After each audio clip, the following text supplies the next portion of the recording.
amados de meu Pai, tudo bem? E esse coração, como que está? Está em chamas? Eu gostaria, nesse dia, de fazer algo diferente. Fiquei com o coração assim apertado, inquieto, pensando nesse estudo durante a semana, pois pode ser que alguns de vocês se enquadrem no que eu vou falar. Se não se enquadre agora, vai ter um momento que você vai se enquadrar, ou talvez no futuro. Pois, se você realmente há no coração um desejo de ter essa disposição, esse amor pelo Senhor, que a razão de uma prova é você estar aqui assistindo esse vídeo novamente, que esse é o nosso propósito de estar falando. Nós estamos agora acho que na quinta semana falando dos mandamentos de Cristo, em específico relacionado ao próximo. Então, você é prova disso, você está participando, você está interessado. Bem, eu vou dizer para você que é bem possível que você vai se identificar muito com a personagem que nós iremos abordar nesse estudo. Então, você esteja atento. E eu queria que, se você pudesse, irse lá em João capítulo 21, João 21, você parasse o vídeo e lesse o João 21, depois você continuasse o estudo, a nossa meditação, porque você vai, com certeza, ter muito mais proveito se assim você fizer. Então, aí lá tem uma personalidade que o Senhor Cristo, o Senhor Jesus Cristo está trabalhando com ele. E nesse trabalhar com ele, ele apresenta um dos outros mandamentos que nós iremos abordar com você nesse dia. E eu disse para você, se você assim está fazendo, é quase certeza que você está passando por algum tipo de luta. Uma luta que você não tem como explicar. É uma inquietação, é um vazio, é como se você olhasse com uma ótica, com os óculos amarelos, as coisas não estão como era. Eu senti esse desejo de falar com você no começo desse vídeo aqui. Talvez seja você. Se é você, que Deus literalmente continue fazendo essa grande obra no teu coração, e esse estudo é para você e é para mim, né? Porque uma das coisas que o Senhor Jesus faz nesse João capítulo 21, a gente vai ver, mas em todas as escrituras a gente já percebe que Deus, antes de usar alguém no reino dele, que é o nosso propósito, você quer ser usado pelo Senhor, não é uma outra razão de viver, a não ser, no certo sentido, ser para a glória do Senhor. Aonde for que a gente esteja, o que a gente estiver fazendo, é para isso que nós vivemos. Então, ele tem a tendência de nos fazer miseráveis antes de nos abençoar. É duro? É. Acho que o João Batista, você lembra que lá na apresentação dele, apresentando a Cristo, aí ele fala, ó, é necessário que ele, Cristo, cresça e eu diminua. O que isso quer dizer? Bem, você vai atentar a isso.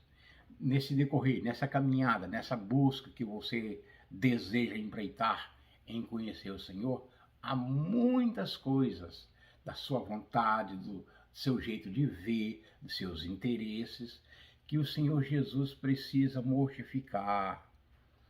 Ele precisa, vou usar a palavra, restaurar, trazer à tona algo mais verdadeiro, algo com mais sentido no meu e no seu coração.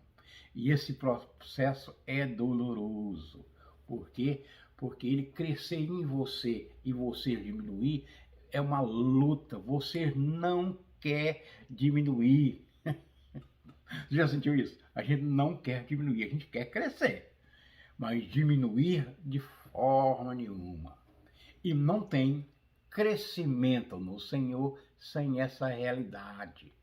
A vida cristã, em uma frase, bem simples, seria: ei, toda vida você precisa, cada dia, galgar o conhecimento do Senhor e que ele se torne grande, de confiança. Você deposita nele toda a sua esperança, toda a tua fé. E encontra a você cada dia se diminua.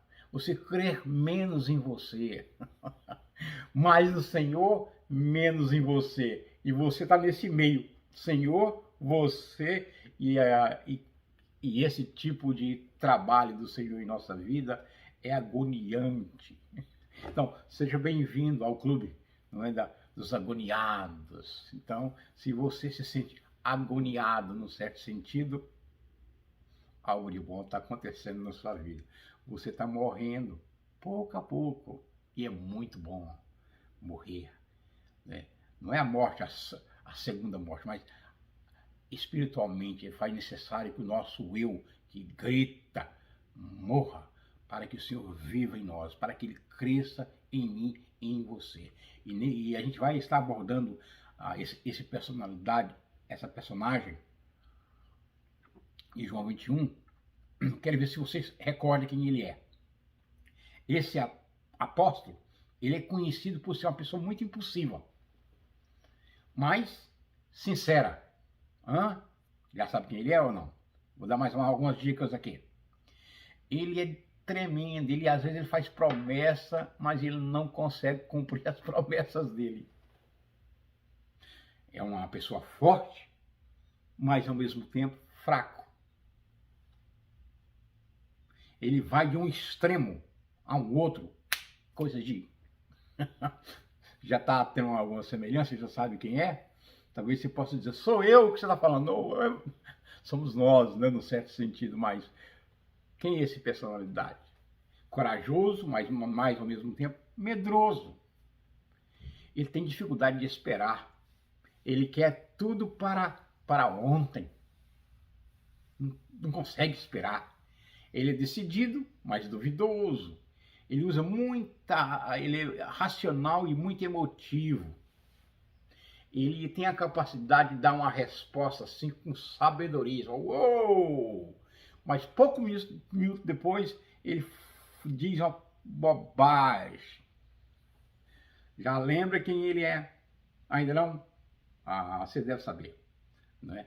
Então ele é aquele empregado que chega na empresa e fala: eu vou, se precisar eu morro por essa empresa, eu tenho um coração nessa empresa.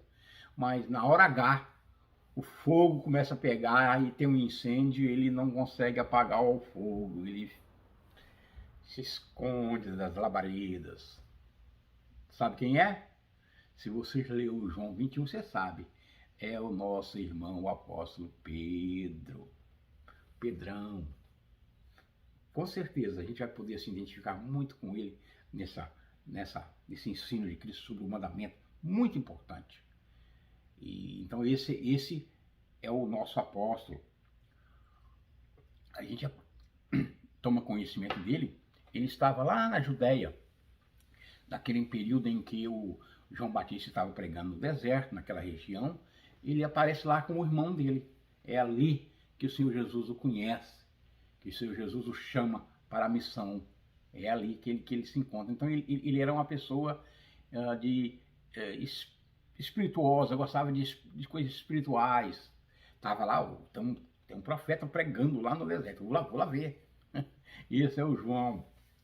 Olha, e com Jesus, vários momentos, você vai perceber que ele era jogado, ele não pensava, e falava coisas corretíssimas, revelações tremendas, mas ao mesmo tempo bobagem, na qual até Jesus diz para ele: para trás de mim, Satanás. Você recorda disso?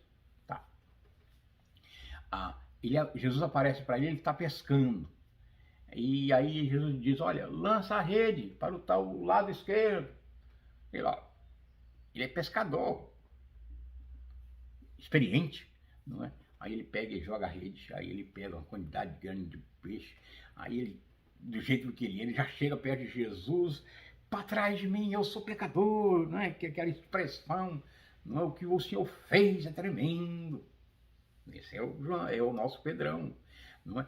Um momento Jesus está conversando com os discípulos e faz a pergunta: quem é que eles dizem que eu sou? Ou vocês dizem que eu sou? Pedrão dele se jogou novamente: o Senhor é o Messias. Ponto pro Pedrão. No versículo abaixo, Jesus está contando, descrevendo o caminho do Calvário, o que deveria acontecer. Pedro se coloca de pé mais uma vez e diz: nada disso. Olha, vamos ficar aqui mesmo. Você sabe que ir para a capital, Jerusalém, lá é perigoso, e esses profetas do interior não se dão muito bem lá não. Então ele queria dar conselho para Cristo. Queria que Cristo mudasse o projeto, a vontade de Deus para encaixar na dele. Aí Jesus dá uma: para trás de mim, Satanás.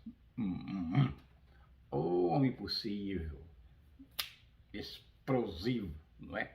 Em outro momento lá em João 6, lembra?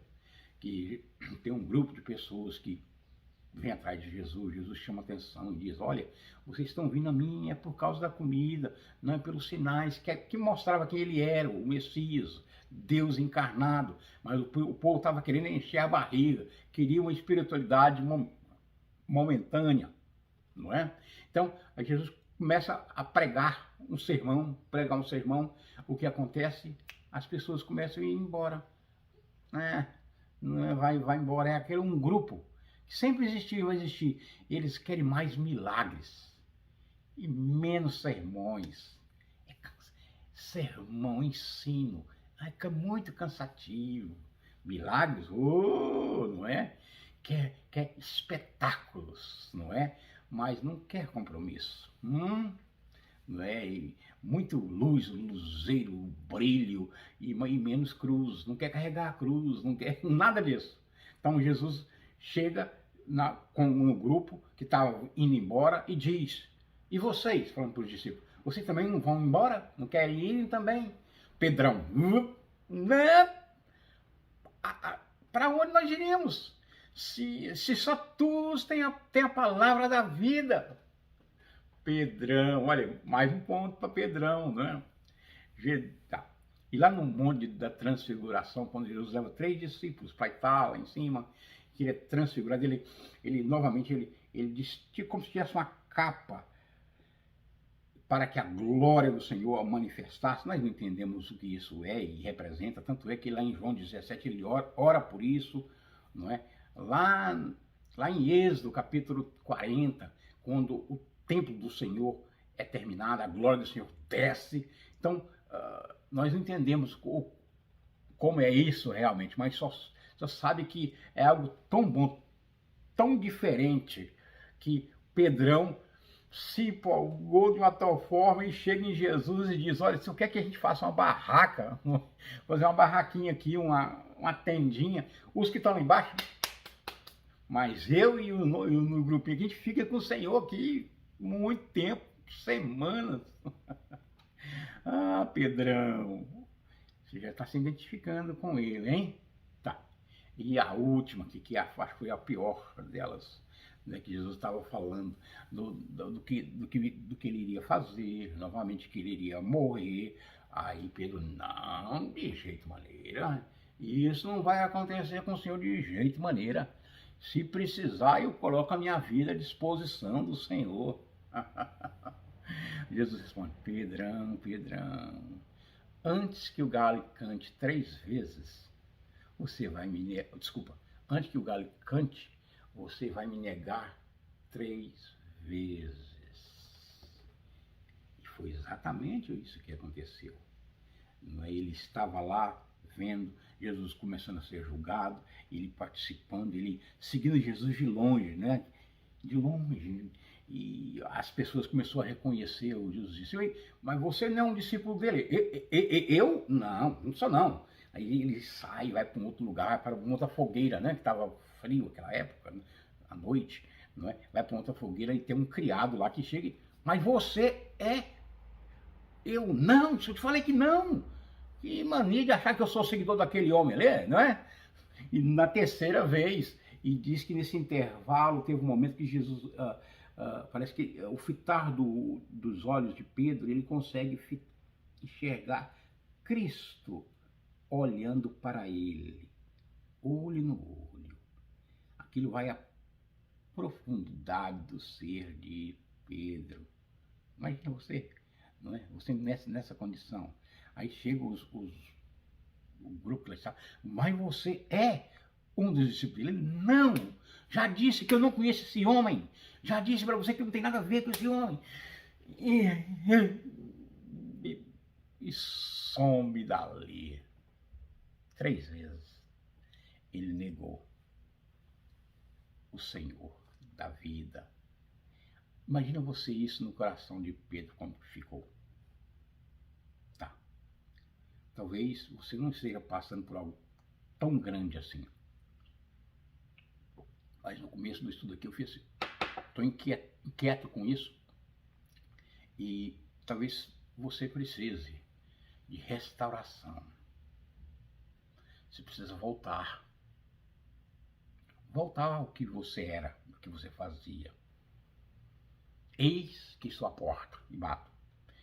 Quem abrir, entrarei e restaurarei.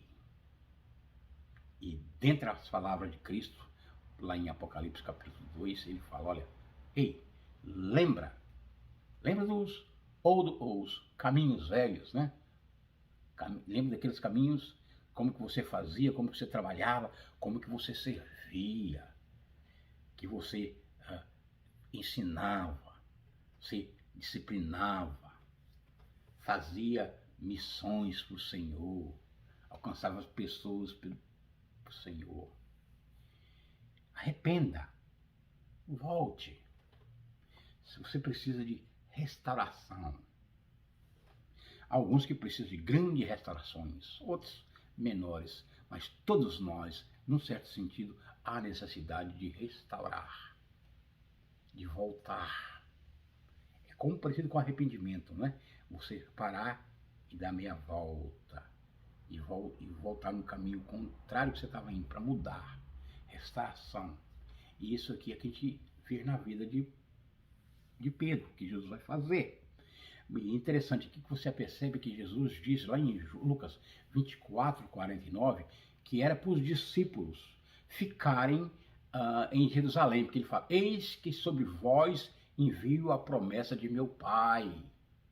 Ficai, porém, na cidade de Jerusalém, até que do alto sejam revestidos de poder. Então Jesus pede que eles fiquem em Jerusalém. Mas o que acontece com Pedro, que ele é muito teimoso, muito cabeça dura, ele sai para pescar. Está aí já no nosso começo de João 21. Não só ele sai para pescar, mas olha que diz assim, ó, ele fala assim, vou pescar. E ele induz outros aí, diz-lhe eles, alguns discípulos que estavam ali, 4 ou 5, né? Também nós vamos contigo. Foram e subiram e logo para o barco. E naquela noite nada apanharam. A gente encontra escapes, uma válvula de escape. E vai e nada acontece naquele percurso, naquele escapismo, porque é a forma incorreta. Jesus queria que eles ficassem na cidade, mas Pedro não. Ele quis pescar. E estava lá ele pescando. O teimoso, que levava os outros só também a errar. E estava lá ele pescando, Jesus apresenta, se manifesta, diz que ele se apresenta, se revela ali. E não se esqueça disso, meu querido, minha querida. Uma pessoa fez que Cristo fizesse tudo que nós iremos continuar falando aqui. Uma pessoa.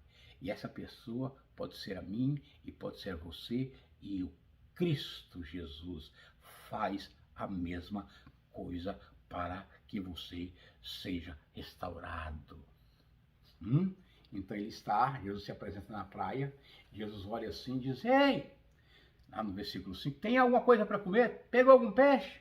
Não é? Eles respondem, não pegamos nada ainda, não. Aí Jesus fala, ó, lança a rede para o lado direito. Queria que você pensasse, lá no começo, quando Jesus tinha chamado ele há uns 2 anos atrás, foi as mesmas palavras, ei, lança a rede. E na medida que ele lançará a rede para o lado direito, aí sim, encheu-se de peixe. Diz o texto que é 153 grandes peixes. Isso é interessante, né? Alguém contou exatamente 153 grandes peixes. Aí alguém chegou, é o mestre, é Jesus. Aí Pedro, e diz que o texto que ele estava pelado, versículo 7, pescando pelado a cabeça desse homem, né? Então ele põe uma túnica, uma roupa, uma vestimenta e se joga na água para encontrar com Cristo. Aí quando ele encontra com Cristo, já estava Cristo com uma fogueira e um peixe assando para alimentá-lo. Interessante, não é?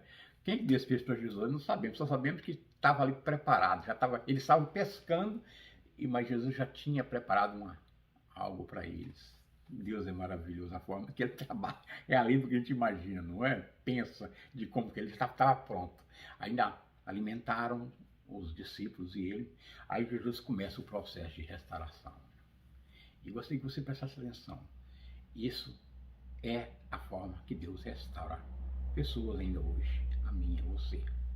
Ele começa, ele diz assim, olha, Simão, tá? Então, antes dele ser chamado Pedro, ele era muito, a palavra usada por ele é Simão, Simão Pedro, mas Jesus chama ele de Simão, nem Pedro, porque Pedro é pedras, não é?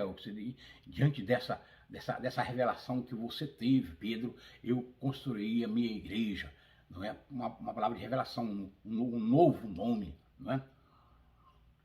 Mas ele chama ele de Simão. Para quê? Para familiarizar aquilo que já tinha acontecido com ele. Ele estava pescando. Lembra quando estava pescando? Ei, lembra do seu nome? A mesma coisa que Jesus fala lá em Apocalipse 2, eis que estou à porta e bato, se alguém abrir, entrarei, restaurarei, estarei, não é? Lembra de como era, lembra aquilo que era você familiarizado, vai e pratica as mesmas coisas. Então Jesus conversando com Simão, Simão, filho de Jonas, ama-me mais do que estes. Essa palavra estes, ela às vezes é mal traduzida em algumas versões, mas o significado dela, correta, estes é de istos, que seria mais assim, dessas coisas. Porque se falar do ama mais que esses discípulos, é evidente que aqueles discípulos também não estavam amando, porque eles estavam ali também fugindo de Jerusalém. Então, mas estes, é tipo assim, Simão, você me ama mais do que essas coisas, do que a pescaria, do seu entertainment, seus prazeres, seus projetos, seus desejos de comprar uma casa grande, ou sua casa grande, sua fazenda, teus gados, teus animais, tua saúde, teus projetos de vida. Você me ama mais do que isso? Tremendo, não é? É o processo de restauração. Aí, e outra coisa magnífica que você vai perceber é como Jesus utiliza a palavra amor no Novo Testamento, que é escrito em grego, tem várias traduções para ela, umas 5 ou 6. Vou trabalhar aqui umas 3, que é interessante. Uma delas é ágape, o agapau, é aquele amor que todos nós aspiramos em sentir. É o amor de Deus, é o amor perfeito. Está lá em 1 Coríntios 13, não é? Tem um amor também que é o eros, que é um amor romântico, que é traduzido como eros. E tem o amor filia, o filéu, que é o amor de amizade, o amor virtuoso, que não tem paixão. Então, esses 3, ágape, eros ou filéu. E Jesus vai trabalhar esses 2 aqui, que é ágape e filéu, filia. Então Jesus chega assim, Pedro, você me ágape, que é o amor supremo. A resposta de Pedro, sim, eu sou seu fã. Você me ama com tudo que você é, com toda sinceridade. Ele fala, não, claro que eu sou teu fã. E Jesus novamente vai, Pedro, você me ágape, amor perfeito. Pedro, sim, eu te filéu, amor de fã. E na terceira vez, é isso que mais me deixa assim estarrecido. Jesus chega, Pedro, você me filéu, ou seja, você é meu fã? Jesus é como se fez um downgrade, ele abaixou o padrão para conversar com Pedro. Por quê? Pedro, com certeza, na mente dele, estava lembrando daqueles momentos, aquelas três negativas, aquelas três negação. E Cristo usando 3 vezes, 3 palavras, 3 vezes para reafirmá-lo. E com certeza, Pedro não pode dizer, eu te amo, eu te ágape. Porque ele fala, nossa, eu caí numa dessa de falar que eu ia morrer por ele, mas na hora H eu tremi as bases, eu corri, eu fui medroso. Então ele não tinha coragem, ele estava sendo sincero. E Jesus Cristo abaixou o padrão para conversar com ele. Você me filéu. Você é meu fã?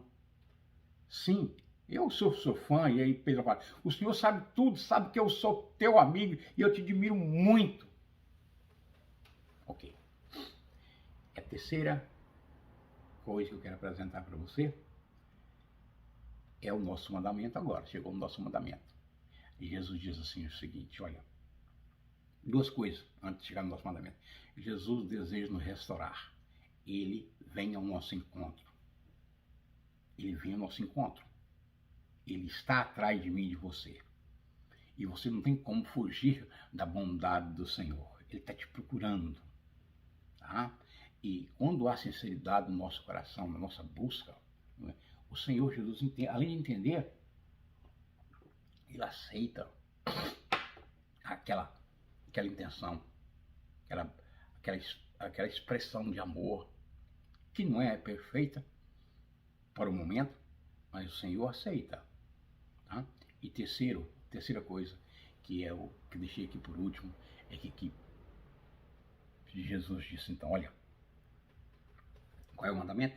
Lembra que lá em João 14, 21, nosso mandamento começa ali, que fala da expressão da Trindade que viria a mim e se revelaria a mim, a você, João 14, 21, né? E não só isso, mas conhecer os mandamentos e os guardar, faria essa dinâmica de você a perceber que você é amado pelo Senhor e que você está amando o Senhor, essa coisa gostosa.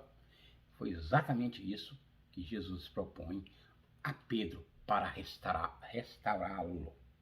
E é exatamente isso que o Senhor propõe hoje para mim e para você, para nos restaurar, trazer de volta a afinidade com Ele, trazer de volta o serviço a Ele.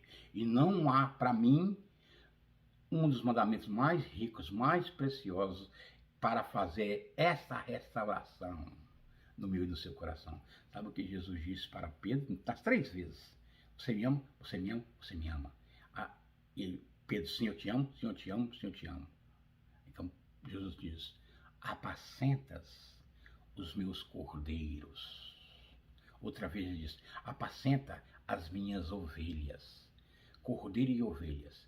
O que são a diferença? São de idades, né? Você pode pensar assim, talvez, o que Jesus está dizendo, sim, apacenta dentro do povo de Deus aquele que tem um pouquinho de mais maturidade e aqueles que estão começando na fé. Bem simples, né? Então, o meu papel e o seu papel é apacentar as ovelhas do Senhor, que é a mesma coisa de alimentar, cuidar. Como eu disse para você, não há dentro dos mandamentos do Senhor, para mim, algo que me dá mais prazer.